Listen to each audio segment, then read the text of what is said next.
చిన్నప్పుడు అమ్మవుతుంటే చూస్తున్నానే నిన్నిప్పుడు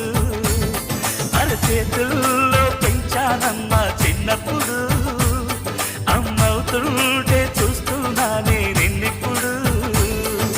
సీతాకోక చిలకల చెల్లి సీమంతానికి సీతారాములు వస్తారంట పేరంటానికి